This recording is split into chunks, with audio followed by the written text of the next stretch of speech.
Halo, selamat pagi pemirsa. Apa kabar Anda di pagi hari ini? Senang sekali saya Heri Orun kembali menjumpai Anda dalam Berita Papua hari ini.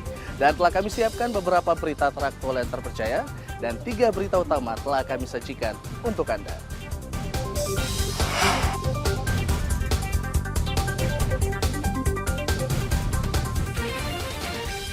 Unjuk rasa ratusan mahasiswa di kota Jayapura berakhir ricuh. Langgar aturan lalu lintas, 70 pengendara di Mimika ditilang polisi.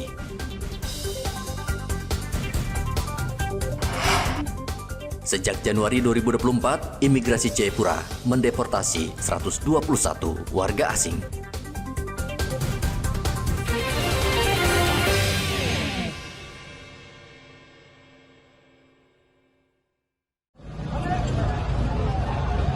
Ratusan mahasiswa dari berbagai universitas di kota Jayapura menggelar unjuk rasa di lingkaran AB Pura, kota Jayapura, Papua, Jumat lalu.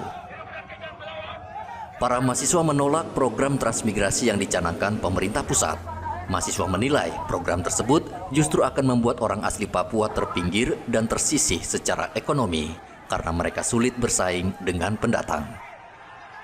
Namun polisi tidak mengizinkan unjuk rasa dan membubarkan massa dengan melepaskan tembakan gas air mata dan tembakan water cannon. Mahasiswa membalas dengan melempar batu ke arah polisi sehingga mengakibatkan seorang polisi terluka pada bagian kepala. Kapolresta Jayapura Kota Kombes Victor Magbon mengatakan massa sudah mengganggu ketertiban dengan memblokade jalan utama. Padahal sehari sebelumnya, polisi sudah memberikan arahan. Ya, kita lakukan protap ya karena mereka sudah menutup jalur utama Polresta, juga jalur utama yang ada di kota. Dan itu sudah kita himbau ya. Jauh-jauh hari tidak ada aksi lakukan long march, menutup jalan dan long march. Dan kita sudah tahu nanti arahnya tentunya akan melakukan pengerusakan. Jadi kita lakukan dulu ya, upaya-upaya secara prosedur yang ada. Isu mereka tadi ini karena itu transmigrasi. Ya, salah satunya adalah isu transmigrasi, tetapi ya pasti ada tumpangan lain terkait dengan juga terkait dengan Papua. Program transmigrasi pemerintah pusat hingga kini belum terlaksana di Papua. Menteri Transmigrasi Iftitah Sulaiman mengatakan program tersebut bukan memindahkan orang dari Pulau Jawa ke Papua, melainkan hanya perpindahan orang dari dalam Provinsi Papua. Arthur melaporkan dari kota Jayapura, Papua.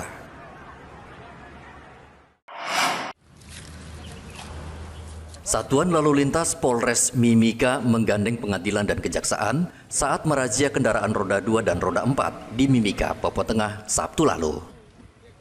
Pengendara yang terjaring langsung sidang di tempat dan dijatuhkan sanksi denda sesuai pelanggarannya. Razia yang melibatkan aparat penegak hukum lain baru pertama kali terjadi di Mimika. Kebijakan ini sekaligus memberikan edukasi dan transparansi kepada masyarakat karena denda tilang langsung dibayarkan ke kas negara. Roy, salah satu pengendara yang terjaring razia, mengambil belangko tilang kemudian membawanya ke pengadilan untuk disidangkan di tempat. Ada keringanan dari pihak hakim sih. Kalau ikut aturan pasal undang-undang sebenarnya kena sesuai undang-undang ya besar, cuma karena ya ini sebagai teguran dan ini juga ada keringanan dari pihak hakim biar dia itu ulang lagi. Putusannya?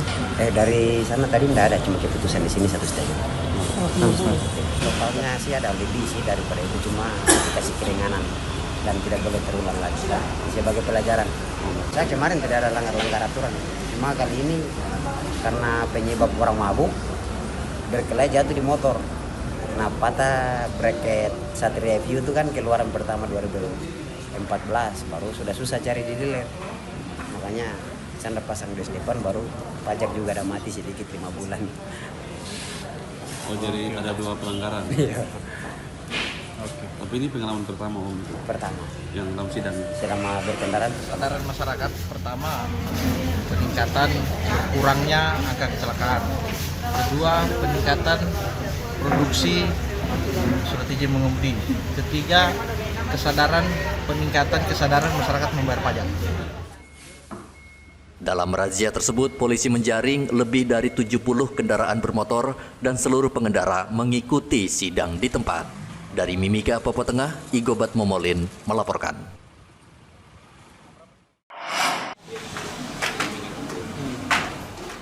Kantor Imigrasi Jayapura, Papua telah mendeportasi 121 warga negara asing yang melanggar izin tinggal, dan dari jumlah tersebut paling banyak warga negara Papua New Guinea. Kepala Imigrasi Jayapura, Roni Fajar Purba, mengatakan seluruh pelanggar izin tinggal diproses sesuai Undang-Undang Imigrasi. Kantor Imigrasi sudah melakukan tindakan sebanyak 121 orang WNA yang dilakukan tindakan administrasi keimigrasian, yang mana ada yang dilakukan tindakan pro justisia sampai ke tingkatan pengadilan sebanyak 14 orang. Sisanya PAK keimigrasian berupa pendetensian dan pendeportasian. Dari sejumlah tersebut ada yang spesifikasi tersendiri orang asingnya, salah satunya ada warga negara Spanyol yang kita deportasi di bulan Agustus, diduga yang bersangkutan melakukan tindakan mengganggu ketertiban umum berupa ikut terlibat dalam aktivitas kegiatan demo. Kantor Imigrasi saat ini gencar melakukan operasi pengawasan orang asing di wilayah setempat untuk meminimalisir pelanggaran keimigrasian. Kantor Imigrasi mengimbau masyarakat segera melapor jika mendapati orang asing yang mencurigakan dan berkeliaran di wilayah Jayapura.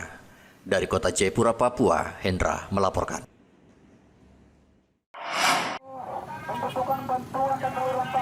Aksi kemanusiaan dilakukan pemuda asal Nusa Tenggara Timur di kota Sorong. Mereka turun ke sejumlah ruas jalan utama di Sorong, Papua Barat Daya untuk meminta bantuan masyarakat atas korban gunung meletus di Kabupaten Flores Timur.